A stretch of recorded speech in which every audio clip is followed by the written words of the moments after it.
Hello student, मैं संजय चौहान, भूगोल का अध्यापक। आज हम बच्चों क्लास 12 का लेसन नंबर 4 विश्व जनसंख्या संरचना के बारे में अध्ययन करेंगे। बच्चों, हमने पिछले वीडियो के अंदर नगरीय जनसंगठन के बारे में पढ़ा और इसके अलावा हमने जनसंख्या जो संगठन है उस टॉपिक का हमने विश्लेषण के साथ अध्ययन किया। जनसंख्या संगठन, जनसंख्या संगठन के अंदर हमने दो महत्वपूर्ण प्रवृत्ति का अध्ययन किया। पहली प्रवृत्ति थी ग्रामीण जनसंख्या की, दूसरी थी नगरीय जनसंख्या की। पहली थी ग्रामीण जनसंख्या, दूसरी थी नगरीय जनसंख्या। ग्रामीण जनसंख्या, देखो ग्रामीण जनसंख्या के बारे में उन्होंने क्या बताया, जो लोग कृषि क्रिया करते हैं या प्राथमिक क्रिया करते हैं उन लोगों को उन्होंने क्या बताया, ग्रामीण जनसंख्या। कृषि क्रिया करते हैं या प्राथमिक क्रिया करते हैं या प्राकृतिक क्रिया करते हैं उनको लोगों को क्या बताया, ग्रामीण जनसंख्या। और जो गैर कृषि क्रिया करें या फिर गैर प्राथमिक क्रिया करें या गैर प्राकृतिक क्रिया करें उन लोगों को उन्होंने क्या बताया, नगरीय जनसंख्या। क्या बताया, नगरीय जनसंख्या। और फिर हमने पढ़ा था विश्व के अंदर जो नगरीय जनसंख्या है वो कितने परसेंट पाई जाती है, 50% से अधिक। विश्व के अंदर 50% से अधिक लोग नगरों में रहते हैं। किस रिपोर्ट के अनुसार, 2004 की जनसंख्या रिपोर्ट के अनुसार देखा जाए तो विश्व में 50% से ज्यादा लोग रहते हैं नगरों में। लेकिन एशिया, अफ्रीका, इन दो देशों के अंदर विश्व की एशिया और अफ्रीका के अंदर जो कुल जनसंख्या का 38%, एशिया और अफ्रीका के अंदर कुल जनसंख्या का 38% जो जनसंख्या है वो कहां पाई जाती है, नगरों के अंदर। फिर हमने पढ़ा था उत्तरी अमेरिका और पश्चिमी यूरोपीय देश, उनके अंदर देखा जाए तो 75 से 78% जो लोग हैं कहां रहते हैं बच्चों, नगरों के अंदर रहते हैं और नगरीय क्रियाएं करते हैं। और आपको मालूम ही है जो नगरों में रहने वाले जो लोग होते हैं वो उद्योग, विनिर्माण तथा सेवाओं से संबंधित क्या करते हैं, क्रियाएं करते हैं। फिर हमें बच्चों देखा है कि विश्व के अंदर जो नगरीय जनसंख्या का जो एवरेज है वो 1880 के अंदर 2.5% था। 1880 के अंदर कितना था, 2.5 था। 1960 के अंदर 35% था। 1999 के अंदर 45% था और 2004 के अंदर 50% लोग नगरों में रहने लगे। तो इस तरह देखते हैं तो जैसे जैसे वर्ष बढ़ते गए और जनसंख्या का प्रतिशत भी इसमें बढ़ता गया। तो इसमें देख गए 1980 के अंदर कितने थे, 2.5% लोग। 1960 के अंदर 35% लोग। 1999 के अंदर 45% लोग और 2004 के अंदर 50% जो लोग, 50% से अधिक जो लोग हैं वो कहां रहने लगे बच्चों, नगरों के अंदर। फिर हमने नगरीय जनसंख्या के आधार पर विश्व वितरण के जो प्रदेश थे हमने उसको पढ़े थे। जनसंख्या के आधार पर जो नगरीय जनसंख्या के जो प्रदेश है उनको तीन भागों में बांटे थे। पहला था उच्च नगरीय जनसंख्या, दूसरा मध्यम नगरीय जनसंख्या और तीसरा न्यून नगरीय जनसंख्या। इस तरह उनको कितने भागों में बांटे थे, 3। पहला था कौन सा, उच्च नगरीय जनसंख्या। पहला कौन सा था बच्चों, उच्च नगरीय जनसंख्या। उच्च नगरीय जनसंख्या के अंदर हमने देखा कि जिन देशों के अंदर 60% से अधिक लोग कहां रहते हैं, नगरों में, उस देश को उच्च नगरीय जनसंख्या के अंतर्गत माना जाता है। वापस सुन लेना परिभाषा, विश्व के वे देश जिसकी कुल जनसंख्या का 60% से अधिक लोग कहां रहते हैं, नगरों में, उसे उच्च नगरीय जनसंख्या कहा जाता है। फिर दूसरे नंबर हमने पढ़ा था मध्यम नगरीय जनसंख्या, इसके अंदर हमने देखा 40 से 60% जो लोग होते हैं उसी को जो कहा जाते हैं नगरों में, उसी को हम क्या कहते हैं, मध्यम नगरीय जनसंख्या। परिभाषा क्या है, विश्व के वे देश जिनकी कुल जनसंख्या का 40 से 60% के बीच लोग कहाँ रहते हैं, नगरों में रहते हैं, उसी को मध्यम नगरीय जनसंख्या कहा जाता है। फिर हमने तीसरा पढ़ा था न्यून नगरीय जनसंख्या। न्यून नगरीय जनसंख्या में हमने देखा कि लोग यहाँ पर 40% से कम कहाँ रहते हैं, नगरों में। तो यहाँ पर याद रखना न्यून नगरीय जनसंख्या किसे कहते हैं, विश्व के वे देश जिनके अंदर कुल जनसंख्या का 40% से कम कहाँ निवास करता है, नगरों में निवास करता है, उसी को क्या कहा गया, न्यून नगरीय प्रदेश। इस तरह हमने विश्व जनसंख्या संगठन के अंदर नगरों को वर्गीकरण 3 रूपों में देखा था। नगरीय जनसंख्या का वर्गीकरण कितने रूपों में देखा था, 3, उच्च नगरीय जनसंख्या, मध्यम नगरीय जनसंख्या और न्यून नगरीय जनसंख्या। आज हम बच्चों हम टॉपिक है साक्षरता। साक्षरता क्या है, देखो आम बोलचाल के अंदर तो साक्षरता वो होती है जो कोई व्यक्ति किसी भी लिखी हुई चीज को पढ़ सकता है, या उस चीज को वो समझा सकता है, या फिर उस चीज को वो गणना कर सकता है, चाहे वो जोड़ के रूप में हो, चाहे घटाने के रूप में हो, चाहे गुणनफल के रूप में हो, किसी भी रूप में हो, जब उनका ज्ञान प्राप्त हो जाए तो उसको हम क्या कहते हैं, साक्षरता कहते हैं।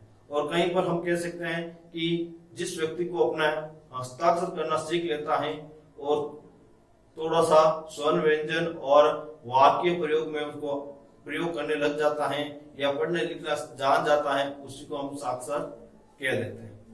यदि हम साक्षरता की परिभाषा या लिटरेसी की परिभाषा की बात करें तो बहुत सिंपल है। 7 वर्ष से अधिक आयु के लोग दैनिक जीवन में पढ़ लिखकर एक दूसरे को समझ और समझा सके तथा अंगगणित ज्ञान हो, उसी को हम क्या कहते हैं, साक्षरता। क्या कहते हैं, साक्षरता। वापस सुनना, 7 वर्ष तथा अधिक आयु के लोग जो दैनिक जीवन में पढ़ तथा लिखकर एक दूसरे को समझ सके और समझा सके और उन्हें अंगगणित ज्ञान हो, उसी को हम क्या कहते हैं, साक्षरता कहते हैं। क्या कहते हैं बच्चों, साक्षरता। देखो बच्चों इसमें एक शब्द आया है 7 वर्ष। आपको खुद को मालूम होता है कि RTE राइट टू एजुकेशन के अनुसार ये कहा गया कि 6 वर्ष का जो बच्चा है, 6 वर्ष का जो करीबन जो बच्चा है वो कौन सी क्लास में होता है, प्रथम क्लास के। कौन सी क्लास में होता है, प्रथम क्लास। और प्रथम क्लास के अंदर बच्चा क्या सीखता है, स्वर व्यंजन और वाक्य प्रयोग करना सीखना शुरू कर लेता है, उसको वो समझना शुरू कर लेता है, दूसरों को बता भी सकता है, समझा भी सकता है। इसलिए उन्होंने उम्र कितनी बताई, 7 वर्ष।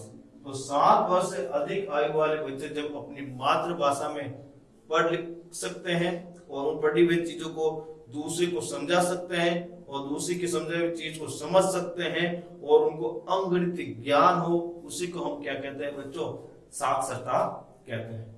अब RTE के अनुसार अपन देखें तो 6 से 14 वर्ष जो बच्चे हैं वो निःशुल्क शिक्षा प्राप्त करता है, निःशुल्क शिक्षा प्राप्त। उसमें प्रथम क्लास के अंदर RT के तहत जितने बच्चे एडमिशन लेते हैं उसका 25% जो बच्चे हैं वो RTE के अंतर्गत आते हैं। जैसे किसी क्लास में 100 बच्चे तो उसमें से 25 बच्चे को किस में अधीन नाम होगा, RTE राइट टू एजुकेशन के तहत उसका नामकरण किया जाएगा। और अब नए शिक्षा नीति के अनुसार अब इसको बढ़ाकर पहले जो अपन प्रथम क्लास से लेकर 8th क्लास तक एजुकेशन RT के तहत दी जाती थी, RTE के तहत दी जाती, लेकिन अब ये शिक्षा प्रथम क्लास से लेकर 12th क्लास के बीच तक शिक्षा प्रदान या 12th क्लास तक इसकी शिक्षा दी जाने लगेगी। क्यों कि नए संशोधन के अनुसार इसके अंदर अपने प्ले ग्रुप से लेकर 12th क्लास तक RT के तहत अब एडमिशन दिए जाएंगे और उनको पढ़ाया जाएगा। RT के तहत प्ले ग्रुप से कब तक, 12th क्लास तक इसका एजुकेशन दी जाएगी। अब अगला बिंदु देखते हैं, साक्षरता किसी प्रदेश के आर्थिक विकास का विश्वसनीय तथा यथासूचक है। और आपको पता ही है, साक्षरता किसी प्रदेश के आर्थिक विकास एवं विश्वसनीय और यथासूचक है। अंडरलाइन कर लेना, बहुत अच्छा क्वेश्चन बना है यहाँ पर। यदि किसी देश में अंदर साक्षरता दर की वृद्धि हो जाती है तो किस विकास का सूचक होगा? तो ये कौन सा विकास बताएगा? आर्थिक विकास। किस विकास का सूचक होगा? आर्थिक विकास का सूचक होगा। ये सवाल पुटअप हो चुका है और आपको फ्यूचर में और भी क्वेश्चन आ सकता है, इसलिए बच्चों अच्छी तरह से अंडरलाइन करना कि साक्षरता किसी प्रदेश में आर्थिक विकास का विश्वसनीय और यथार्थ सूचक होता है। अब आर्थिक विकास किसे कहते हैं? देश के अंदर विभिन्न प्रकार के जो रोजगार है, चाहे कोई भी सेक्टर में उनका विकास होता है, तो वो आर्थिक विकास के अंतर्गत आता है। मानव विकास सूचकांक के निर्धारण में साक्षरता को सामाजिक, आर्थिक तथा राजनीतिक उन्नति का विशेष सूचक माना जाता है। और मानव विकास सूचकांक के अंदर यदि साक्षरता दर को देखा जाए तो वो किसके विकास का सूचक माना गया है? सामाजिक, आर्थिक और राजनीतिक उन्नति का सूचक माना गया है। अब ये देखना है कि मानव विकास सूचकांक क्या है। मानव विकास सूचकांक रिपोर्ट कब बनी, इसके रिपोर्ट बनाने वाले व्यक्ति कौन थे, ये सब आपको अध्ययन करने हैं। अब आपको पूछा जाए सबसे पहले मानव विकास क्या है? मानव विकास क्या है? तो सीधा से याद रखना, लोगों के विकल्पों में वृद्धि होना। लोगों के विकल्पों में वृद्धि होना क्या कहलाता है बच्चों? मानव विकास। जैसे आपके ऊपर भी हम दे रहे हैं, आप क्लास 12 के अंदर आते हो या जब आप 10th क्लास पास करके आते हो और आप जब सब्जेक्ट चॉइस की बात आती है तो आपको कहा जाता है चाहे आप एग्रीकल्चर चॉइस कीजिए, चाहे आप आर्ट्स फैकल्टी को चॉइस कीजिए, चाहे साइंस को चॉइस कीजिए, या साइंस बायोलॉजी को लीजिए या साइंस मैथ को लीजिए। तो आपके पास क्या होता है, यदि किसी स्कूल के अंदर आर्ट्स भी है, कॉमर्स भी है, एग्रीकल्चर भी है और साइंस मैथ भी है और साइंस बायोलॉजी है, और इस तरह के अलग अलग ऑप्शन मिल जाए और आपको इच्छा के अनुसार चॉइस करने का जब विकल्प दिया जाता है तो आप अपनी इच्छा के अनुसार वो सब्जेक्ट ले सकते हो। तो आपके जब इच्छा के अनुसार जब सब्जेक्ट मिलता है तो आपका क्या होता है? विकास होता है। तो वही क्या है? लोगों के विकल्पों में वृद्धि होना क्या कहलाता है? विकास। क्या कहलाता है? लोगों को जब जितने ज्यादा ऑप्शन मिलेंगे तो उसका क्या होगा? विकास होगा। लोगों के विकल्पों में वृद्धि होना क्या कहलाता है? मानव विकास कहलाता है। मानव विकास के जो सूचक है वो 3 होते हैं। मानव विकास के सूचक कितने होते हैं? 3 होते हैं। आय पहला क्या है? आय, दूसरा शिक्षा और तीसरा जीवन प्रत्याशा।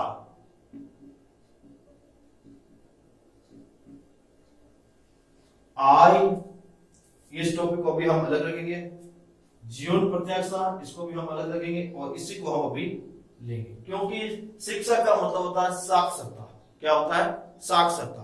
तो जिस देश के अंदर या जिस क्षेत्र के अंदर जितनी ज्यादा साक्षरता दर होगी उस देश का या उस व्यक्ति का या फिर उस क्षेत्र का मानव विकास हमेशा क्या होगा? उच्च होगा। क्या होगा बच्चों? उच्च होगा। तो याद रखना, जिस क्षेत्र में शिक्षा अधिक उनका मानव विकास भी अधिक। जैसे केरल के अंदर लिटरेसी अधिक होने के कारण उसका मानव विकास सूचकांक के अंदर देश का प्रथम राज्य है, जबकि पंजाब में आय के अधिक प्राप्त होने के बावजूद भी उसके अंदर मानव विकास सूचकांक के अंदर निम्न स्तर या फिर केरल से छोटा स्तर प्राप्त किया हुआ राज्य है। ठीक है। अब जीवन जीने की औसत आयु को क्या कहा जाता है? जीवन प्रत्याशा। जीवन जीने की औसत आयु को क्या कहा जाता है बच्चों? जीवन प्रत्याशा। फिर अपन लेते हैं मानव विकास के जो निर्माण के लिए रिपोर्ट करता है या मानव विकास रिपोर्ट जिसने बनाई उसका नाम है डॉक्टर महबूब उल हक।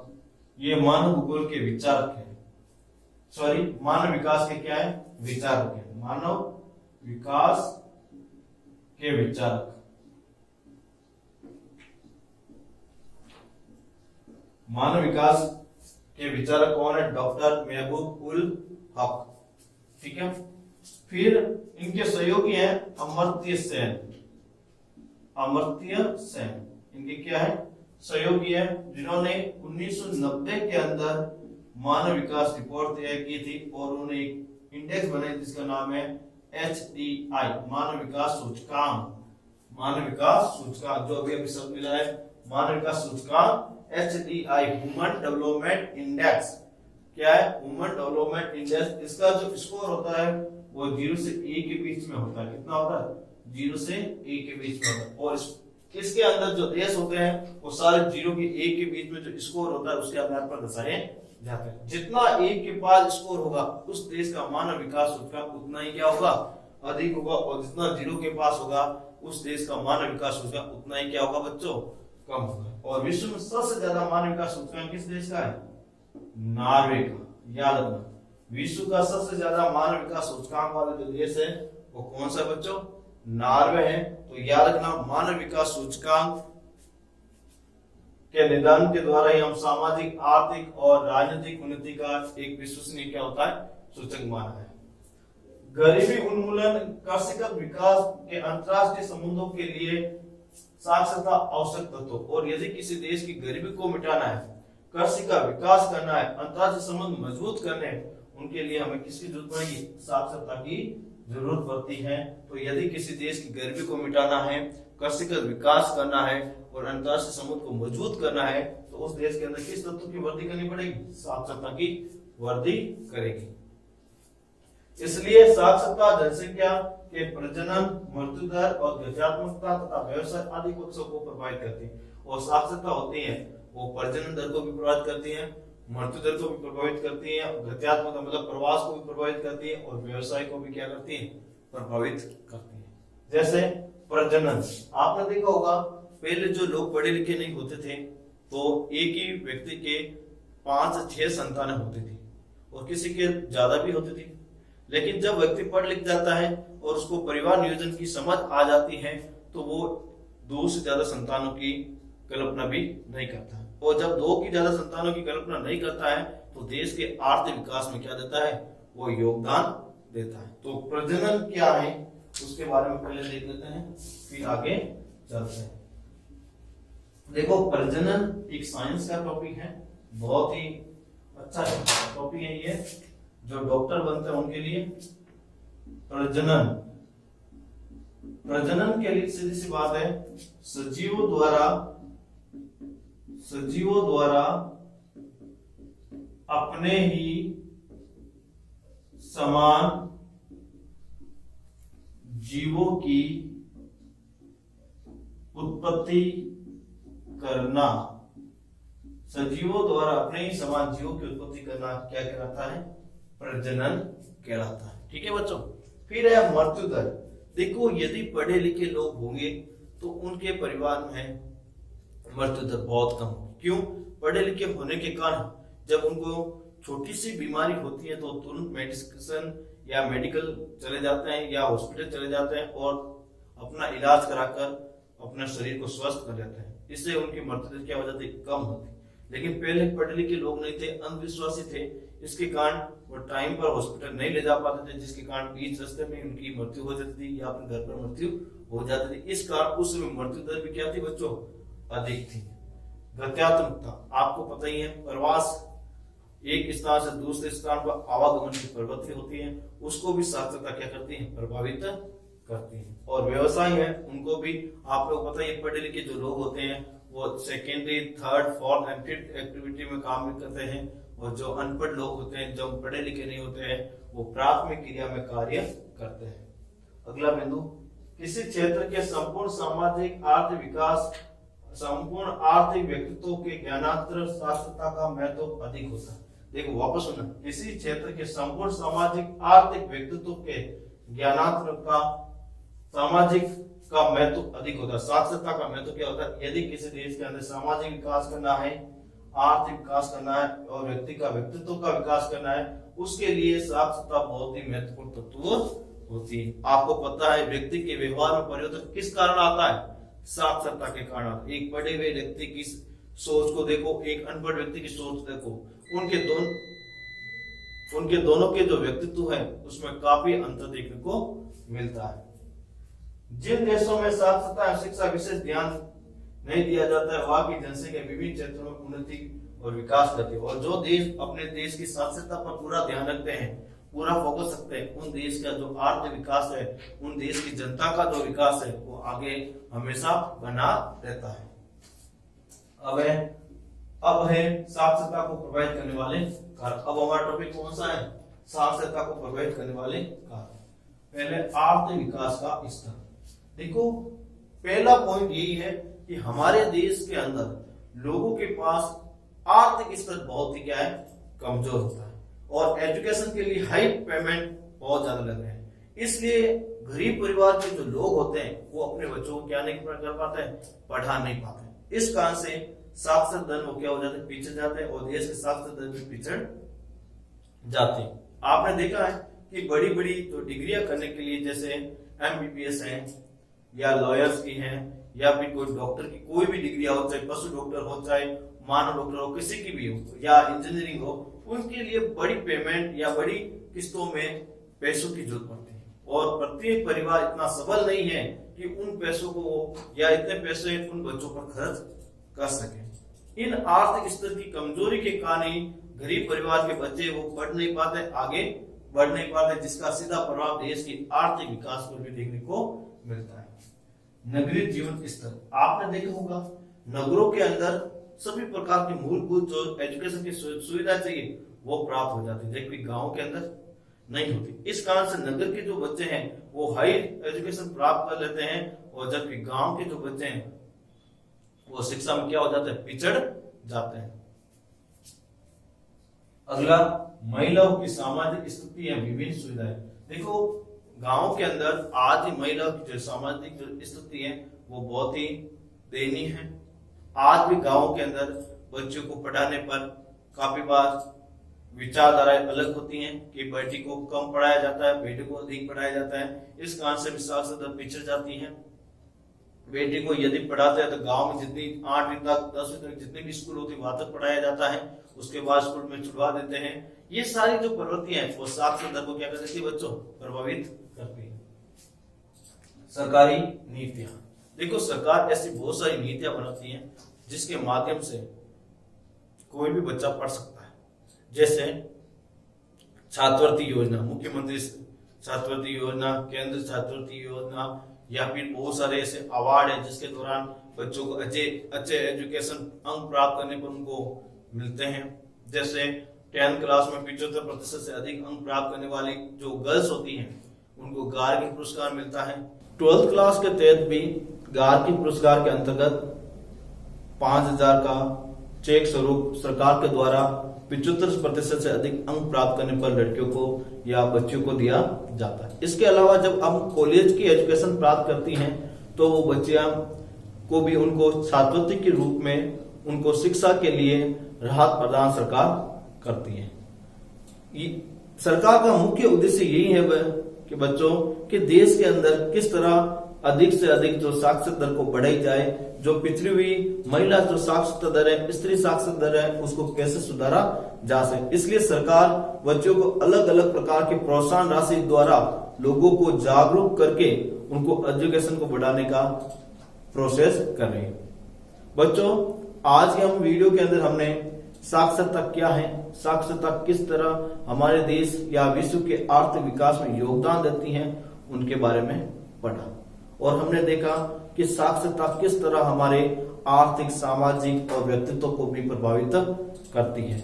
बच्चों, हम जो नेक्स्ट वीडियो होगा उसके अंदर व्यवसाय संरचना के बारे में पढ़ेंगे और देखेंगे कि व्यवसाय को कितने भागों में बांटा गया है और उन प्रत्येक व्यवसाय के जो प्रकार हैं उनके अंदर कौन कौन सी गतिविधियां आती हैं, और उसके अंदर हम कौन कौन सी गतिविधियों के दौरान उसके अंदर उनके कौन से उदाहरण हैं, उनके बारे में हम विश्लेषण के साथ अध्ययन हम नेक्स्ट वीडियो के अंदर करेंगे।